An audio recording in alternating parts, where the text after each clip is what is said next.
नमस्कार। विज्ञान भारती के इस अंक में मैं महेंद्र सिंह लालस और मैं नीलम मलकानिया आप सभी का स्वागत करते हैं। विज्ञान भारती के इस अंक में आप सुनेंगे भारत में जैव प्रौद्योगिकी और उसके भविष्य के बारे में जैव प्रौद्योगिकी विभाग के सचिव से एक बातचीत। एस.एन. बोस राष्ट्रीय मौलिक विज्ञान केंद्र कोलकाता में चल रहे अनुसंधान कार्य और उनके ऐतिहासिक पहलुओं पर वहां के वरिष्ठ वैज्ञानिक और निदेशक से जानकारी, मौसम के पूर्वानुमान और उसमें उपलब्ध नई तकनीक और उसके इतिहास के बारे में मौसम विज्ञान विभाग के महानिदेशक से एक भेंटवार्ता और आखिर में कुछ विज्ञान जगत की बातें। आगे बढ़ने से पहले चर्चा फरवरी में जन्मे कुछ मशहूर वैज्ञानिकों की। दमित्री इवानोविच मेंडलीव एक रूसी रसायनज्ञ थे जो आवर्त नियम बनाने और तत्वों की आवर्त सारणी का एक संस्करण बनाने के लिए जाने जाते हैं। उन्होंने आवधिक नियम का उपयोग न केवल कुछ ज्ञात तत्वों जैसे कि यूरेनियम की संयोजकता और परमाणु भार के तत्कालीन स्वीकृत गुणों को ठीक करने के लिए किया, बल्कि उन 3 तत्वों जर्मेनियम, गैलियम और स्कैंडियम के गुणों की भविष्यवाणी करने के लिए भी किया जिनकी उस समय खोज नहीं हुई थी। सर शांति स्वरूप भटनागर एक भारतीय कोलाइड रसायनज्ञ, अकादमिक और वैज्ञानिक प्रशासक थे। वैज्ञानिक और औद्योगिक अनुसंधान परिषद CSIR के पहले महानिदेशक, भटनागर को भारत में अनुसंधान प्रयोगशालाओं के जनक के रूप में सम्मानित किया जाता है। ये विश्वविद्यालय अनुदान आयोग यानी UGC के पहले अध्यक्ष भी थे। 1958 में उनके नाम और विरासत का सम्मान करने के लिए भारतीय वैज्ञानिक और औद्योगिक अनुसंधान परिषद CSIR ने विज्ञान की विभिन्न शाखाओं में महत्वपूर्ण योगदान देने वाले वैज्ञानिकों के लिए शांति स्वरूप भटनागर पुरस्कार की स्थापना की। क्लाइड विलियम टॉम्बो एक अमेरिकी खगोल शास्त्री थे। उन्होंने 1930 में प्लूटो की खोज की। उस समय प्लूटो को 9वां ग्रह माना जाता था, लेकिन 2006 में इसे बौने ग्रह के रूप में पुनर्वर्गीकृत किया गया। उन्होंने कई क्षुद्र ग्रहों की भी खोज की और अज्ञात उड़ने वाली वस्तुओं पर वैज्ञानिक अनुसंधान का आह्वान किया। हर्मन हंट एक जर्मन भौतिक विज्ञानी थे जो परमाणुओं और अणुओं पर अपने काम के लिए जाने जाते हैं। उन्हें रासायनिक तत्वों के इलेक्ट्रॉन विन्यास की भविष्यवाणी करने के लिए हंट के नियमों के लिए जाना जाता है। आणविक कक्षीय सिद्धांत पर उनके काम ने अणुओं की संरचना को समझने में बहुत मदद की। रॉबर्ट हॉफस्टेटर एक अमेरिकी भौतिक विज्ञानी थे। वो परमाणु नाभिक में इलेक्ट्रॉन बिखरने के अपने अग्रणी अध्ययन और न्यूक्लियस की संरचना के संबंध में उनकी परिणामी खोजों के लिए भौतिकी में 1961 के नोबेल पुरस्कार के संयुक्त विजेता थे। जॉन या जोहान्स स्वैमरडैम एक डच जीव विज्ञानी और सूक्ष्मदर्शी थे।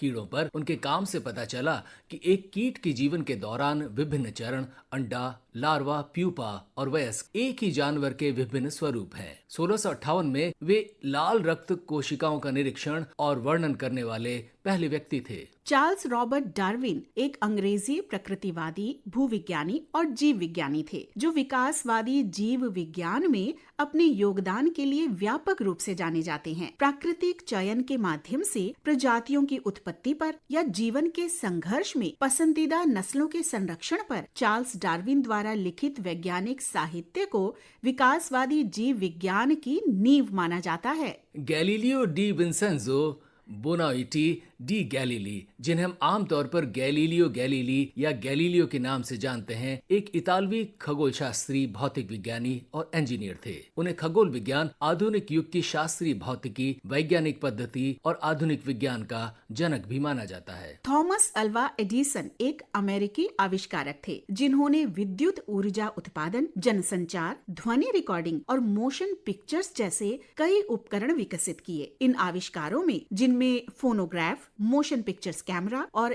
इलेक्ट्रिक लाइट बल्ब के शुरुआती संस्करण शामिल हैं। इनका आधुनिक और औद्योगिक दुनिया पर व्यापक प्रभाव पड़ा है। उन्होंने पहली औद्योगिक अनुसंधान प्रयोगशाला की स्थापना की। ह्यूगो मैरी डी व्रीज एक डच फ्रेंच वनस्पति शास्त्री और अनुवंशिकी विद्वानों में से एक थे। जीन उत्परिवर्तन शब्द की शुरुआत करने और विकास के उत्परिवर्तन सिद्धांत को विकसित करने के लिए जाने जाते हैं। अलेसेंड्रो ग्यूसेप अंटोनियो अनास्तासियो वोल्टा एक इतालवी रसायनज्ञ और भौतिक विज्ञानी थे। उन्हें इलेक्ट्रिक बैटरी के आविष्कारक और मीथेन के खोजकर्ता के रूप में श्रेय दिया जाता है। भारत जैव प्रौद्योगिकी में निरंतर अग्रसर है और वैश्विक जैव प्रौद्योगिकी में महत्वपूर्ण भूमिका निभा रहा है। नवाचार को बढ़ावा देने, रोजगार वृद्धि और पर्यावरण प्रतिबद्धताओं को मजबूत करने के लिए कई महत्वपूर्ण और उपयोगी योजनाएं बनाई गई हैं, जिनसे जैव प्रौद्योगिकी क्षेत्र में असाधारण प्रगति हुई है। विशेष जानकारी के लिए सुनते हैं डॉक्टर राजेश एस गोखले, सचिव जैव प्रौद्योगिकी विभाग से दिलीप झा की बातचीत। जैव प्रौद्योगिकी विभाग अब अपने कार्यों से अपनी पहचान बना रहा है। अभी हाल ही में आपने भारत जीनोम डाटा रिलीज किया है, ये क्या है, किस तरह से ये आने वाले समय में महत्वपूर्ण है? इसके अंतर्गत डिपार्टमेंट ऑफ बायोटेक्नोलॉजी ने 10,000 हेल्दी इंडिविजुअल्स का जीनोम सीक्वेंस किया है। 1-3 बिलियन बेसिस हर एक इंडिविजुअल का जीनोम होता है और इसको पढ़ के, इसको इस्तेमाल करके आप तरह तरह की चीज़ें आइडेंटिफाई कर सकते हैं कि हमारी पॉपुलेशन कैसी है, हमारे यहाँ पे लोगों में कौन से म्यूटेशंस हैं। ये जो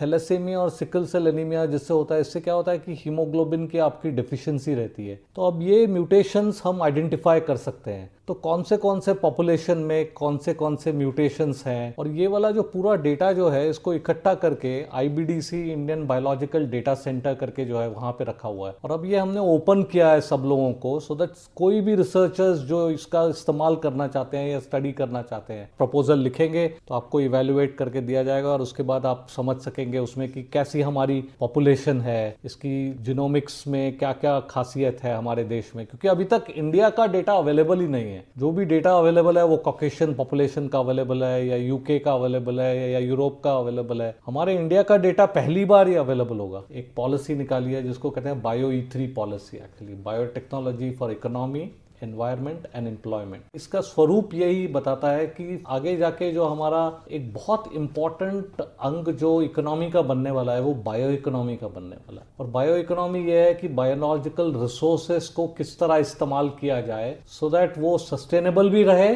पर वैल्यू ऐड भी करते रहे। और इसीलिए माइक्रोबियल रिसोर्स जो हमारे देश का जो है एक बहुत ही बड़ा इंपॉर्टेंट रिसोर्स है। आप इतने अलग अलग तरीके के माइक्रोब्स होते हैं हमारे यहाँ पे, पानी में भी होते हैं, प्लांट्स में भी होते हैं, सॉइल में भी होते हैं, और वो अलग अलग चीजें हमारे लिए बनाते रहते हैं। जैसे सॉइल का जो खादी जो होता है, जिसमें माइक्रोबियल उसका जो रिसोर्स जो होता है उसी का डिप्लीशन होता जा रहा है, हमारी सॉइल की हेल्थ खराब होती जा रही है। तो इसको किस तरह से कार्बन नाइट्रोजन फिक्सेशन करके आप वहीं पे कर सकते हैं, फॉस्फेट एसिमिलेट कर सकते हैं, इसके लिए बायोटेक्नोलॉजी एक विशेष रूप से फोकस तरीके से काम कर रहा है। 2014 के $10 बिलियन के उद्योग से बढ़कर 2024 में ये $130 बिलियन से ज्यादा हो गया है और इसके 2030 तक $300 बिलियन तक पहुंचने का अनुमान है। 2014 से बायोटेक स्टार्टअप्स 80 के करीब थे उस वक्त, अब आज चल के वो 8,000 से ऊपर हो गए हैं। डिपार्टमेंट ऑफ बायोटेक्नोलॉजी में जो बायरैक करके जो हमारा एक PSU है, पब्लिक सेक्टर अंडरटेकिंग है,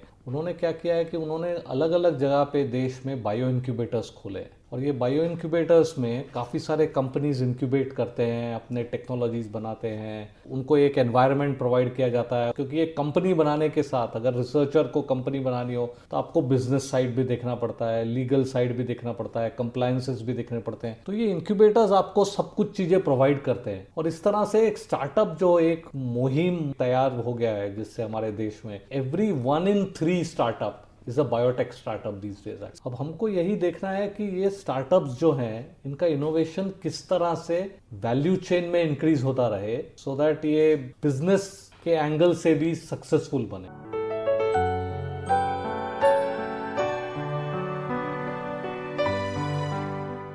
क्वांटम सांख्यिकी पर 1924 में प्रकाशित प्रोफेसर सत्येंद्र नाथ बोस के मौलिक शोध पत्र का जर्मन भाषा में अनुवाद विश्व प्रसिद्ध सैद्धांतिक भौतिकविद अल्बर्ट आइंस्टाइन ने किया था। वर्ष 2024 में भारत सरकार द्वारा क्वांटम मिशन की शुरुआत की गई। प्रोफेसर सत्येंद्र नाथ बोस के सिद्धांत की प्रासंगिकता और क्वांटम सांख्यिकी के 100 वर्ष जानकारी दे रहे हैं विज्ञान एवं प्रौद्योगिकी विभाग के SN बोस राष्ट्रीय मौलिक विज्ञान केंद्र कोलकाता में वरिष्ठ वैज्ञानिक प्रोफेसर मनोरंजन कुमार। इस संस्थान की स्थापना के पीछे जो ध्येय था वो हमारे महान वैज्ञानिक SN बोस, उनके जीवन और उनके शोध को सम्मानित करने के लिए किया गया। SN बोस साहब ने बहुत ही मौलिक काम किया है, खास करके क्वांटम सांख्यिकी और स्टैटिस्टिकल फिजिक्स में, सांख्यिकी भौतिकी। और इस बात को इस तरह से समझा जा सकता है कि ब्रह्मांड के आधे जो मौलिक मौलिक कण है वो उनका स्टैटिस्टिक्स यानी सांख्यिकी जो है वो मानता है। तो उन्होंने आइंस्टाइन के साथ मिलकर थ्योरी दिया क्वांटम स्टैटिस्टिक्स की, और जो बाद में उनके ही नाम पे वो जो भी पार्टिकल्स हैं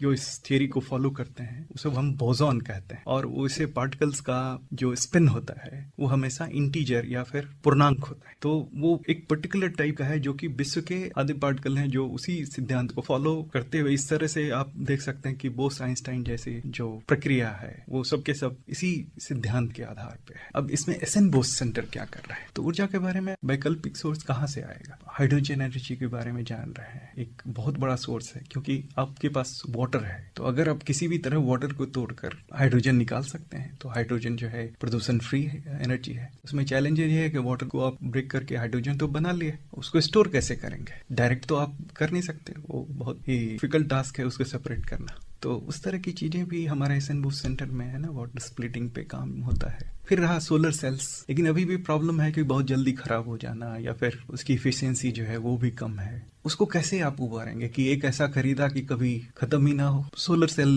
पे भी एक काम है। अगर सोलर सेल है तो दूसरी चीजें हैं, उसको स्टोर कैसे करेंगे? अब रात में तो सूर्य उगता नहीं है तो आप कैसे चलाएंगे? आप छोटा बल्ब तो जला सकते हैं, इंडस्ट्री कैसे चलाएंगे? तो उसके लिए तो आपको दिन में सोलर एनर्जी को कलेक्ट करना है, रात में चलाना है। अगर बड़ी फैक्ट्री है तो उसके लिए तो बहुत बड़ा स्टोरेज चाहिए, उसके लिए आपको एफिशिएंट बैटरी चाहिए। तो कैसे आप बनाएंगे? तो आपको बैटरी पे रिसर्च करना है। पूरी दुनिया में अभी बैटरी पे रिसर्च के लिए एक रिवोल्यूशन है, तो हमारे यहाँ भी बैटरी पे काफी रिसर्च हो रहा है। दूसरा है कि अल्टरनेटिव मटेरियल, जो नॉर्मल बैटरी आप देखते हैं उसमें क्या होता है, लिथियम होता है। एक तो बहुत रेयर है और बहुत महंगा पड़ता है, तो जो बैटरी होता है बहुत जल्दी खराब भी होता है। कैसे उसको रिप्लेस करें? कैसे उसको नॉर्मल मटेरियल जैसे सोडियम बेस्ड कर दें? सोडियम तो आपके नमक में भी है। कैसे आप सोडियम बेस्ड या फिर कोई दूसरा ऐसा मटेरियल जो हमारे आम जीवन में बहुत कॉमन है, तो उस तरह की चीजें भी इस इंस्टीट्यूशन में होती हैं। सुपर कंडक्टर्स अगर आपके पास है, अगर उसमें वायर में अगर आप करंट फ्लो करवाते हैं, कोई भी एनर्जी लॉस नहीं होगा। उस तरह की चीजें पूरी दुनिया उस पर लगी हुई है। हमारे सेंटर में भी नए नए तरह के सुपर कंडक्टर्स बनाने की कोशिश की जा रही है। सुपर कंडक्टर एग्जिस्ट करता है, बहुत सारी फैसिलिटी आप यूज भी कर रहे हैं, जैसे MRI मशीन वगैरह है, उसमें ऑलरेडी सुपर कंडक्टिंग काम कर रहा है। सुपर कंडक्टिंग कॉइल ही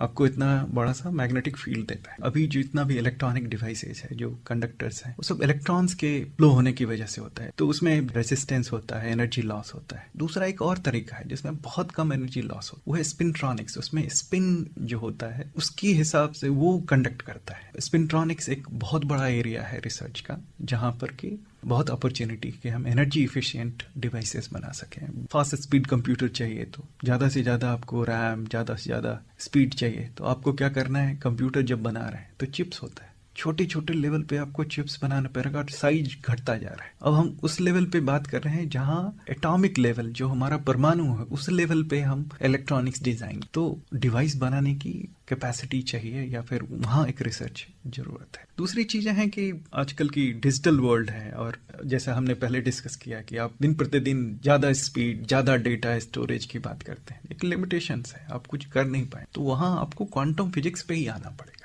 है ना। जब आप क्वांटम फिजिक्स पे आएंगे तो क्वांटम कंप्यूटर आजकल आप सुन रहे हैं, जैसे नॉर्मल कंप्यूटर कैसे काम करता है, जैसे इसमें जो है स्टोरेज जब हम करते हैं वो बाइनरी में करते हैं, 0101 करके होता है। उसमें जो हमारा मटेरियल होता है जिसपे हार्ड डिस्क और या मेमोरी बन, वो मैग्नेटिक स्टेप्स या मैग्नेटिक जो प्रॉपर्टीज होता है उसका यूज करता है। और बड़े से साइज में अगर मैग्नेटिक है वो, तो हम कहते हैं कि 1 है, अगर नॉन मैग्नेटिक स्टेट में है तो कहते हैं 0 है। उसके लिए साइज बहुत बड़ा चाहिए, लेकिन अब तो साइज घटा रहे हैं क्योंकि आपको ज्यादा चिप्स चाहिए। तो अब क्या करेंगे? अब जो है आप क्लासिकल कंप्यूटर का अभी नया चीज है कि एक बिट बनाएंगे और उसी बिट में सारी चीजें हम स्टोर कर सकते, इतना पावरफुल हो सकते। इसीलिए क्वांटम कंप्यूटर जो है एक बहुत बड़ा चैलेंज और अनुसंधान का एक बहुत बड़ा फील्ड बन चुका है। वहां भी हम लोगों का काफी फोकस है। थियोरेटिकल साइंसेज में काफी हम लोग प्रोग्रेस कर चुके हैं कंप्यूटेशन और क्वांटम इंफॉर्मेशन में। सॉफ्टवेयर में हमारा देश हमेशा आगे रहा है, तो हमें लगता है कि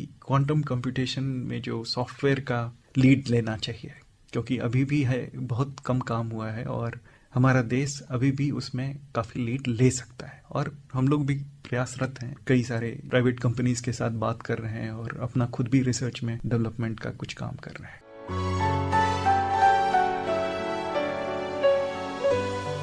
एस.एन. बोस राष्ट्रीय मौलिक विज्ञान केंद्र की उपलब्धियां और अवसर के बारे में बता रही हैं इस संस्थान की निदेशक professor Tanushree Saha Dasgupta. SN. Bose centre भौतिक और रासायनिक विज्ञान का अनुसंधान और छात्रों को शिक्षा देने में समर्पित है। इसमें quantum information, statistical mechanics, spectroscopy, condensed matter physics, advance material science, astrophysics, high energy physics, ये सब विषय में चर्चा होते हैं। वो सेंटर में ट्रांसलेशनल रिसर्च पे भी ध्यान दिया है। इसमें health care, environment, food security, cheap instrumentation और कंप्यूटेशनल स्टडी भी जारी है। सेंटर में अभी करीब 200 छात्र है। वो इंटीग्रेटेड पीएचडी और पीएचडी में स्टडी कर रहा है। साथ साथ सेंटर में इंटरनेशनल एक्टिविटी भी है। टॉस बोस फेलोशिप भौतिक रासायनिक चयनिक क्षेत्र में अनुसंधान के अलावा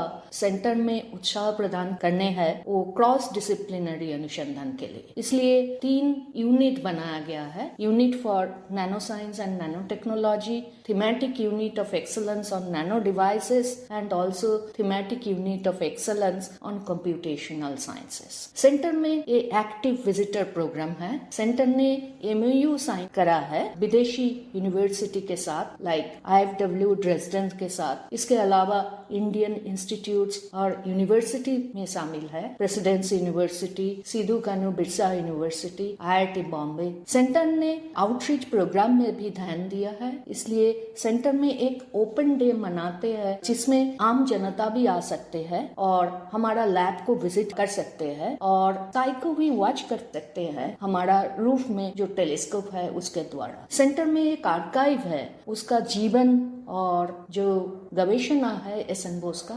उसमें आधारित है। प्रमुख क्षेत्र के अनुसंधान एस.एन. बोस सेंटर में जो है वो है आपका क्वांटम साइंस और टेक्नोलॉजी में, क्वांटम साइंस और एडवांस मटेरियल्स में और ट्रांसलेशनल रिसर्च में है। स्पेक्ट्रोस्कोपी और मटेरियल्स का हमारा जो एक्सपर्टाइज है उसका भित्ति में। एस.एन. बोस सेंटर में एक सुपर कंप्यूटिंग हब है। करीब 800 टेराफ्लॉप का जो मशीन है वो AI और ML असिस्टेड मटेरियल्स और ड्रग डिस्कवरी में ध्यान दे रहा है। इसके अलावा एक नया मूव लिया है क्या एस्ट्रोनॉमिकल ऑब्जर्वेटरी, वो जो ईस्टर्न पार्ट ऑफ इंडिया में प्रथम है पांचेत हिल में पुरुलिया में, उसका एस्टेब्लिशमेंट के लिए कुछ दिन पहले वो ऑब्जर्वेटरी साइट का भी उद्घाटन हुआ है और सिद्धू कानू बिरसा यूनिवर्सिटी से एक सर्टिफिकेट कोर्स भी चालू किया है ऑब्जर्वेशनल एस्ट्रोनॉमी के लिए। एस.एन. बोस सेंटर ने 3 इंटरनेशनल सम्मेलन, 2 पब्लिक लेक्चर और कई सारा आउटरीच प्रोग्राम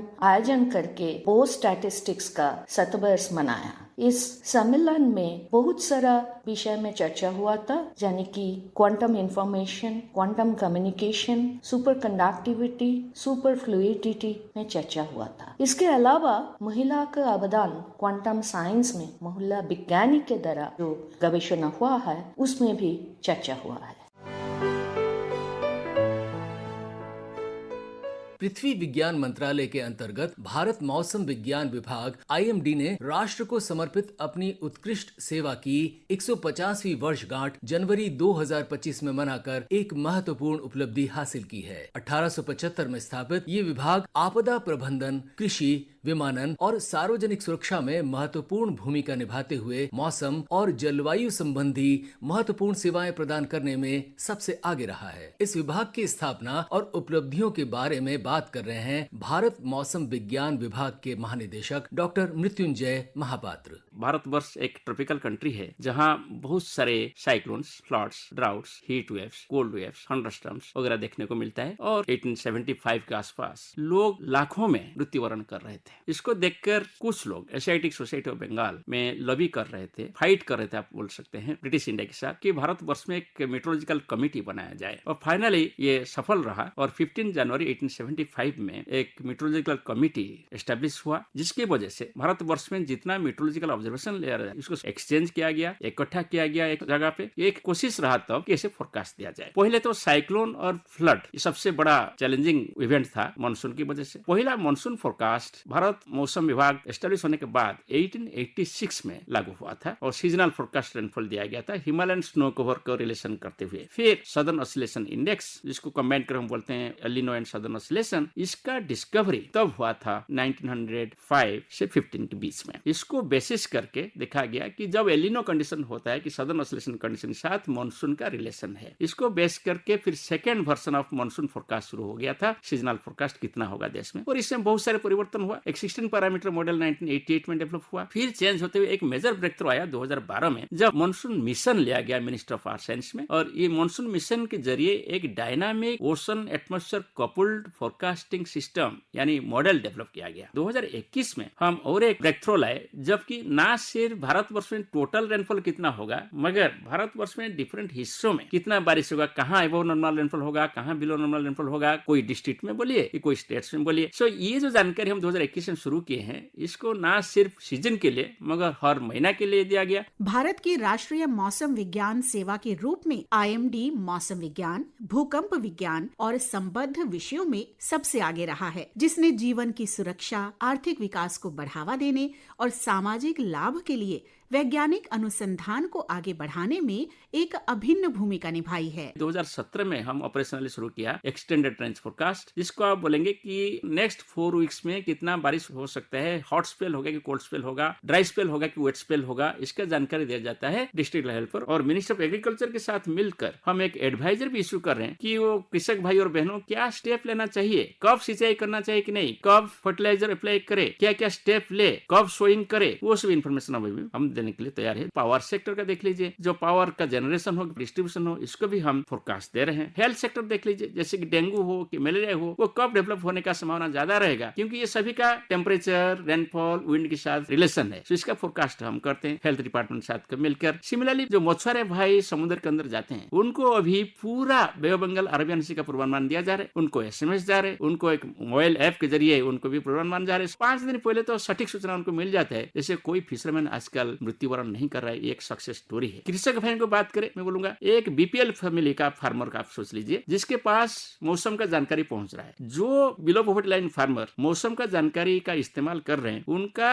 12,500 रुपया नेट गेन हो रहा है। और ऐसे ही हम सेंट्रल इंडिया का जितना नॉन इरिगेटेड माने रेन फेड एग्रीकल्चर जो लोग कर रहे हैं BPL फैमिली फार्मर से इकट्ठा कर ले कितना गेन हो रहा है, वो होता है 30,000 करोड़ रुपीस। आजकल कोई रेलवे इंसिडेंट नहीं हो रहा है जब साइक्लोन आता है कि कोई वेदर की वजह से। सिमिलरली आप कोई शिप नहीं डूब रहा है। जब आप 1998 की बात करें 10 शिप डैमेज हो गए थे, कांडला पोर्ट डैमेज हो गया था, और अभी सिमिलर साइक्लोन आया, विपर्जय आया 2023 में और कोई शिप डूबा नहीं। इस तरह की जो तकनीक है उस टेक्नोलॉजी के बारे में थोड़ा बताइए। हम तो पहले शुरुआत किए थे एक गैलीलियो का थर्मोमीटर को लेकर ऑब्जर्वेशन शुरू हुआ था, फिर इसके बाद मर्क्यूरी बेस्ड बैरोमीटर, फिर हमने विंड स्पीड और विंड डायरेक्शन मापने के लिए विंड वैन और एनियोमीटर आया। वो जमाना था जब इंडिया मेट्रोलॉजिकल डिपार्टमेंट एस्टेब्लिश हो रहा था 1875 में। इसके बाद धीरे धीरे टेक्नोलॉजी डेवलप हुआ, जैसे कि पहले हम काइट्स छोड़कर थियोडोलाइट लगा के हम विंड स्पीड मेजर कर रहे थे एटमॉस्फेयर में। फिर बैलून आ गया, बैलून को फॉलो किए थियोडोलाइट्स में। इसके बाद फिर सेंसर बेस्ड ऑब्जर्वेशन शुरू हो गया, थर्मिस्टर्स, हाइग्रिस्टर्स, बैरो स्विच एटसेट्रा। इसको सब बैलून के साथ छोड़ दिया ऊपर और इसको फॉलो अप किया रेडियो थियोडोलाइट में, फाइनली रडार में, और नाउ डेज तो GPS से फॉलो अप हो रहा है। इसमें पूरा complete vertical profile, temperature, humidity, wind speed, wind direction, pressure वगैरह का मेजरमेंट हो रहा है। 1890 में भारत मौसम विज्ञान विभाग को रेनफॉल रजिस्ट्रेशन अथॉरिटी माना गया है। पहले एक साइमन रेनगेज आया, इसको स्टैंडर्डाइज किया, पूरी कंट्री में साइमन रेनगेज लगाया गया। तो धीरे धीरे वो रेनगेज से शुरू करके अभी डेवलप्ड रेनगेज आ गया और अभी हमारे पास ऑटोमेटेड रेनगेज है। और इसके साथ साथ जो सैटेलाइट आ गया 1960 में, polar orbiting satellite first time आया, तब दिसंबर 1963 में एक रिसीवर USA ने डोनेट किए थे IMD को, वो कोलाबा बॉम्बे में लगाए थे, जिससे पहला पिक्चर मिल गया। इससे आपका मानसून का एनालिसिस और साइक्लोन मिसिंग जो हो रहा था पहले वो कम हो गया। फिर 1974 में आ गया जियो स्टेशनरी सैटेलाइट, पूरा ग्लोब का पिक्चर मिल गया और फिर फर्दर एनालिसिस मानसून साइक्लोन बोलिए जितना, वो सभी ज्यादा से ज्यादा एक्यूरेट रहा और एक्यूरेसी होते से एरर भी कम हो गया। अभी तो ये वेब बेस्ड हो गया, 2 सैटेलाइट हमारे पास है, इनसैट 3D और इनसैट 3DS। हर 15 मिनट में हमको पिक्चर मिल रहा है, ना सिर्फ पिक्चर, डाटा भी मिल रहा है, डिजिटल डाटा डाटा, वो सभी डाटा भी हमारा न्यूमेरिकल मॉडल्स को जा रहे हैं। जो ऑब्जर्वेशन मिल रहा था 1875 से शुरू करके कुछ साल तक, वही ऑब्जर्वेशन को हम एक्स्ट्रापोलेट करके बता रहे थे अगले 24 घंटे में, अगले 6 घंटे में, अगले 12 घंटे में कैसे वेदर रहेगा। और आज हमारे पास 7 न्यूमेरिकल वेदर प्रेडिक्शन मॉडल्स है।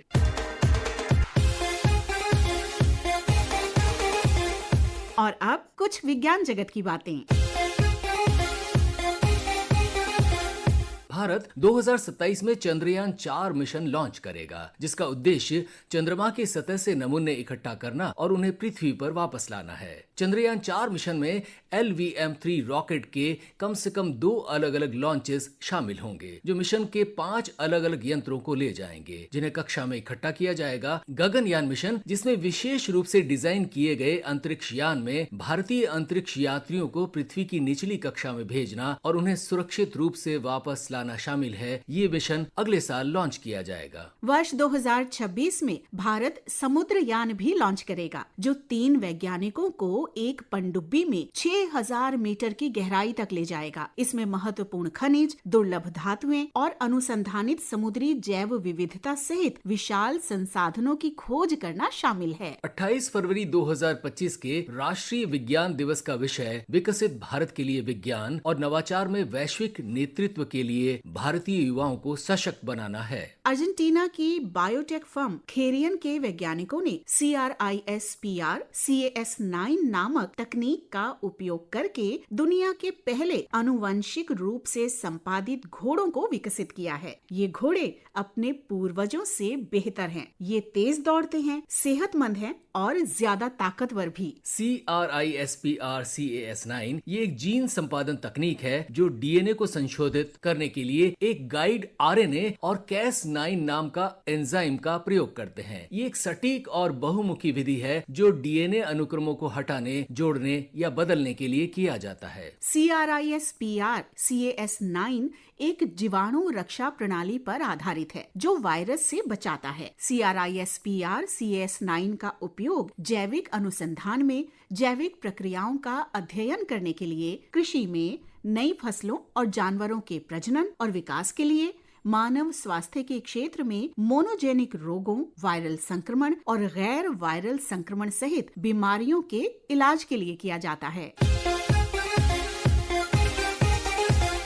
फरवरी के महीने में एक ओर जहां कई विश्व प्रसिद्ध वैज्ञानिकों का जन्म दिवस है, वहीं कुछ अंतर्राष्ट्रीय ख्याति के वैज्ञानिकों की पुण्यतिथियां भी है। फरवरी माह में दिवंगत कुछ प्रसिद्ध वैज्ञानिक चार्ल्स जूल्स हेनरी निकोले एक फ्रांसीसी जीवाणु विज्ञानी थे, जिन्हें महामारी टाइफस के प्रसार के रूप में जूं की पहचान के लिए चिकित्सा में नोबेल पुरस्कार मिला था। क्लिंटन जोसेफ डेविसन ये एक अमेरिकी भौतिक विज्ञानी थे, जिन्होंने प्रसिद्ध डेविसन जर्मर प्रयोग में इलेक्ट्रॉन विवर्तन की खोज के लिए भौतिकी में 1937 का नोबेल पुरस्कार जीता था। वर्नर कार्ल हाइजेनबर्ग एक जर्मन सैद्धांतिक भौतिक विज्ञानी थे, जो क्वांटम यांत्रिकी के सिद्धांत के मुख्य अग्रदूतों में से एक थे। क्वांटम यांत्रिकी के निर्माण के लिए इन्हीं के अनुप्रयोग ने अन्य बातों के साथ साथ हाइड्रोजन के एलोट्रोपिक रूपों की खोज को जन्म दिया। विलियम हॉवर्ड स्टीन एक अमेरिकी बायोकेमिस्ट थे, जिन्होंने राइबो न्यूक्लियस अनुक्रम के निर्धारण में सहयोग किया। साथ ही ये भी काम किया कि इसकी संरचना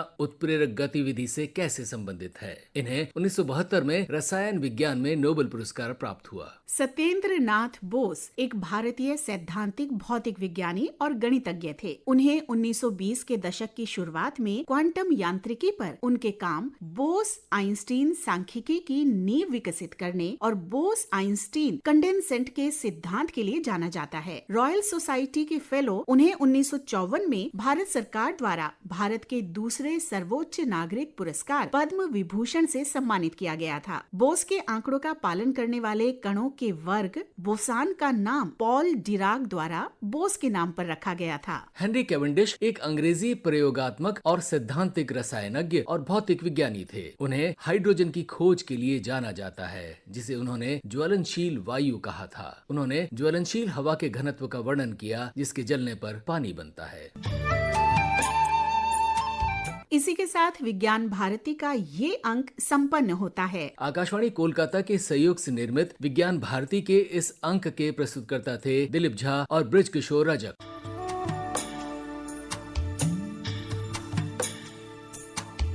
मैं नीलम अलकानिया और मैं महेंद्र सिंह लालस अब आपसे विदा लेते हैं। अगले महीने इसी दिन इसी समय फिर मिलेंगे। नमस्कार। नमस्कार।